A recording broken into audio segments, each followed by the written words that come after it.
welcome Regina.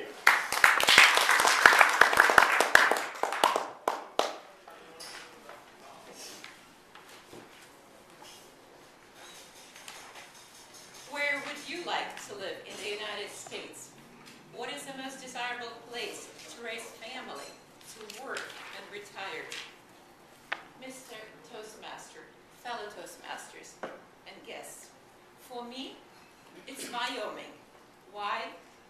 Wyoming is the state that is far away from American nuclear plants and the ones that we have here in California.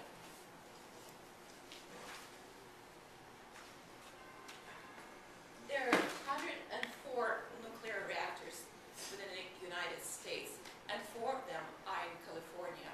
There are 2 nuclear plants. One, Diablo Canyon, is near San Luis Obispo and has 2 nuclear reactors. Another one is called San Onofre and is in San Diego County, and it also has 2 nuclear reactors.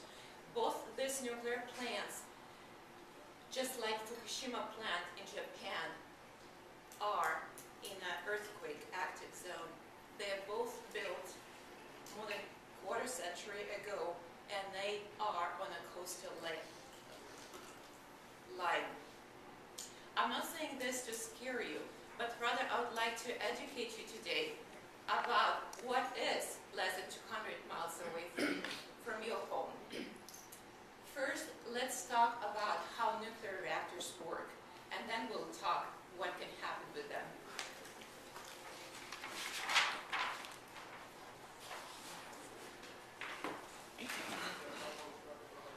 So both California nuclear plants employ pressurized water technology. What that means is that we have 2 loops of water. First loop of water circulates around nuclear fuel and it absorbs its energy.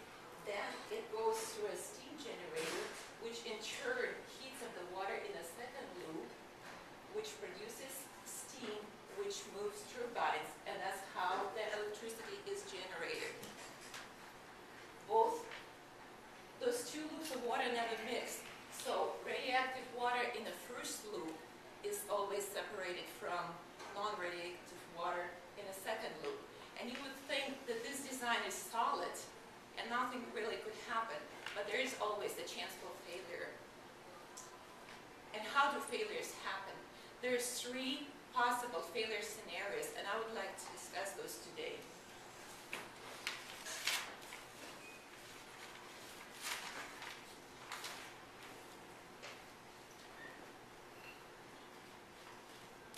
In the first case scenario, and that's what happened in Japan, the cooling system pumps stopped working, and that happened because of the backup power supply was interrupted.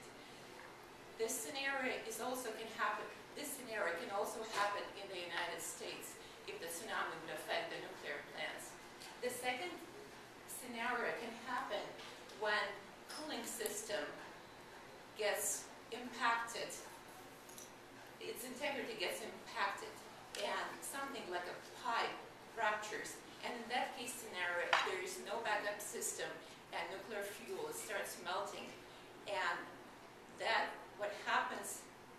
when that happens, it's a nuclear reaction out of control, and it's more resemblance of a nuclear weapon. Then there is the third scenario, when we do have used fuel, which is not used for power production anymore, but it still produces thermal energy. The spent fuel is put in the water pools where it has to be cooled constantly for years to come. What happened in Japan was that the cooling system of the spent fuel also got impacted, and the radioactive material got released. So here we have cooling system, and we have direct destruction and backup power interruption that can cause all this bad case scenarios. There is also a problem with the spent fuel as it's stored in the pools which are outside a nuclear reactor, and the walls of those pools are not nearly as thick as the walls of the nuclear reactor itself. So the Union of Concerned Scientists in the United States of America for years been storing that spent fuel in dry casks, which are made of thick concrete wall with a steel lining. That kind of storage would reduce safety risk greatly and would also reduce possible nuclear terrorism, which is, again, not very likely, but it might happen. So now when we talk about how nuclear reactors work and what possible failures can happen, let's talk about what happens when the nuclear reactors do fail. When the nuclear reactors fail, radioactive isotopes are released. How much radiation someone gets depends on the dose, proximity, and the time of exposure. Naturally, the people who work at the plant and the first responders get the most of that radiation. They can develop acute radiation sickness, which manifests with nausea, vomiting, and hair loss. And if they do get more of the radiation, they might die within weeks or months. And that's exactly what's happening in Japan right now. There's 300 plant workers working in the shifts of 50 people, and they're trying to stabilize the plant so the people around the plant can be saved, but they do so knowing that they're going to die within months or weeks.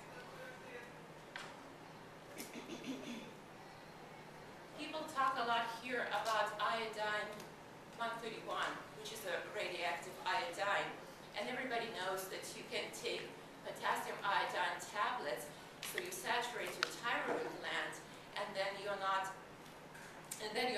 is not absorbing radioactive iodine, so then you can prevent yourself from developing thyroid cancer down the road. But what you have to know that iodine-131 has a half-life of only 8 days. So it means that within 8 days, 50% of it will decay, and within the next 8 days, another half of that will decay.